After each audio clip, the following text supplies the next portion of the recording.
করে করেছে, আমাদের বড়দের কারোর প্রবেশাধিকার ছিল। আর আমরা ওদেরকে সকলকেই স্মারক দেব। তার আগে আমি দু চারটি কথা একটুখানি বলে নিই।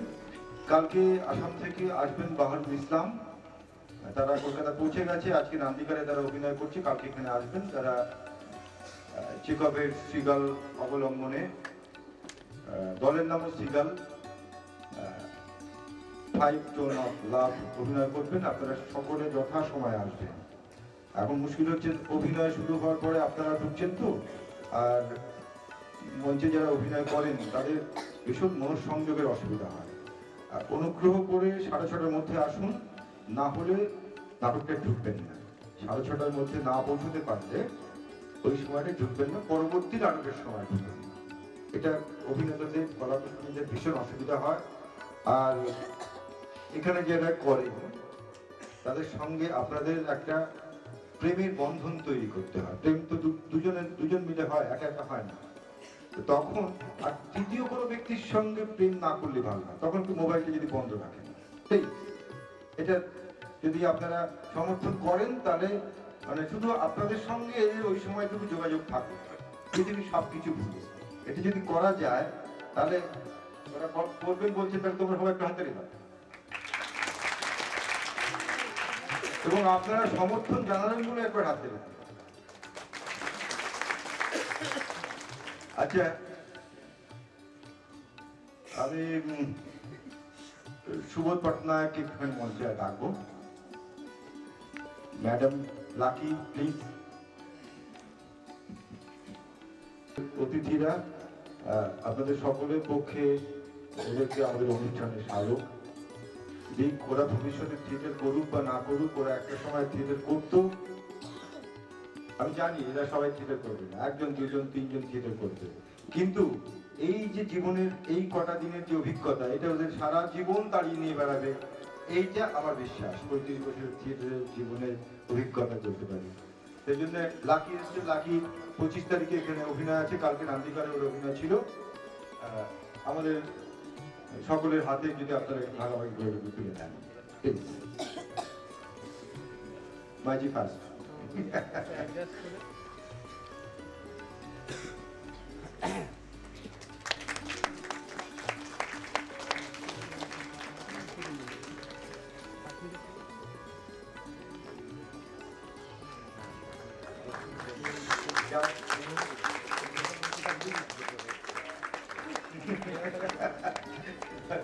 তারপরে জানছি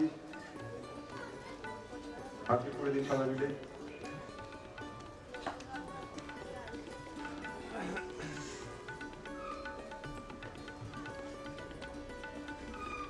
ইত্যবসরে আমি একটু কথা বলে রাখি, কালকে সকাল 11টায় সুবোধজি ডিরেক্টর মিটে থাকবেন। আজকে যে নাটক আপনারা দেখলেন, সেই নাটক সম্পর্কে আপনাদের যদি কিছু কথা থাকে, এবং আপনাদের সঙ্গে উনি বরাবরই আমি দেখেছি থিয়েটারের পরে দর্শকদের সঙ্গে কথা বলতে পছন্দ করেন, এবং আমরা সেটা কালকে সকাল 11টায় রেখেছি। এবং তারপরে আমাদের একটা আলোচনা প্রতিদিনই সকাল 11টা থেকে হচ্ছে, সেটা হচ্ছে রিজিওনাল থিয়েটারে, কন্টেম্পোরারি ইন্ডিয়ান থিয়েটারে রিজিওনাল রিসোর্সের ব্যবহার। তার উদাহরণ আমরা দেখেছি শুভজিৎ নাটকে। আপনারা যারা আগ্রহী তারা সকাল 11টার সময় এখানে চলে আসবেন।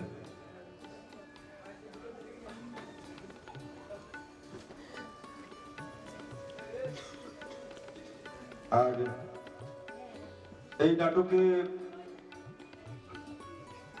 ভূমিসুতার এটা দ্বিতীয় ডিরেক্ট করা নাটক। শুভঙ্কর এসব সবাই এখানে এসছে।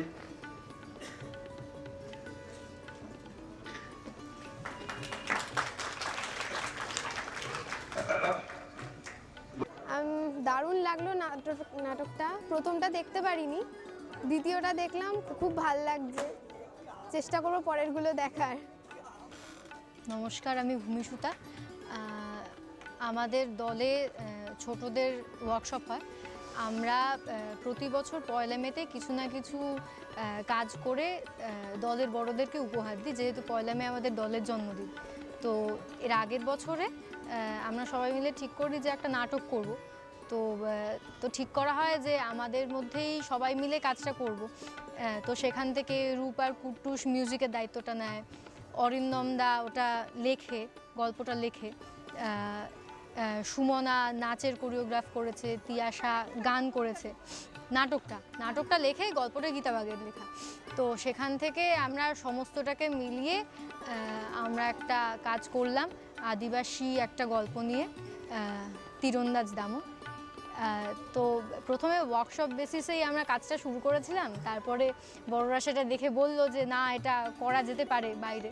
তো তারপরে আরও অনেক কিছু এলো, লাইট এলো, সমস্তটা মিলিয়ে তারপর আজকের এই উপস্থাপনা। এই নাটকটির নাট্যরূপ দিয়েছে অরিন্দম দাস, এর মিউজিক করেছে অভ্যুদয় দে আর আলিমপন দে।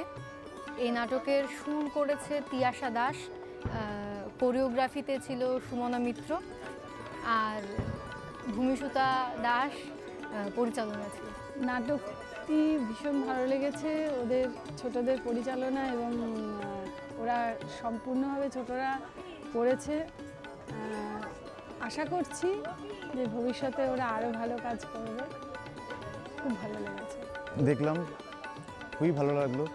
মানে দিয়ার, আমাদের কাছে দিয়া আসলে ভূমিসুতা দাস, ওর কাছ থেকে আমি এই প্রথম ওকে অভিনয় করতে দেখলাম না, অথচ ওর তৈরি করা নাটক দেখলাম। এতদিন ওর অভিনয় দেখেছি নানা রকমভাবে নানা জায়গায়, কিন্তু ওর এইভাবে তৈরি করা, এটা আমাদের কাছে বা আমার কাছে তো আর কি একটা অসম্ভব ভালো লাগা এবং অসম্ভব একটা অন্যরকম অভিজ্ঞতা তৈরি করলো, যেটা আমাদের ভাষায় হয়তো বলা সম্ভব নয় কোনো রকমভাবে। খুব ভালো লাগলো। আমি চাইছি যে ও ভবিষ্যতে আরও বড় হোক এবং আরও মানে ভালো ভালো কাজ করুক, এবং আমাদের যে গোবরডাঙ্গার নাম আরও উজ্জ্বল করুক, এটাই আমার বলা। এই নাটক দেখে আমার যা মনে হয়েছে যে অধিকাংশ শিশু তারা যে অভিনয় করেছে, আগামী দিনে এরা এই নাট্য জগতে একটা দাগ কেটে যা রাখবে, এটা আমার ধারণা। এবং অত্যন্ত উঁচু দরের নাটক আজকে এরা অভিনীত করেছে, এই আমার ধারণা হয়েছে। এবং এরা ভবিষ্যতে আরও বড় হবে, আরও ভালো নাট্যকার হবে।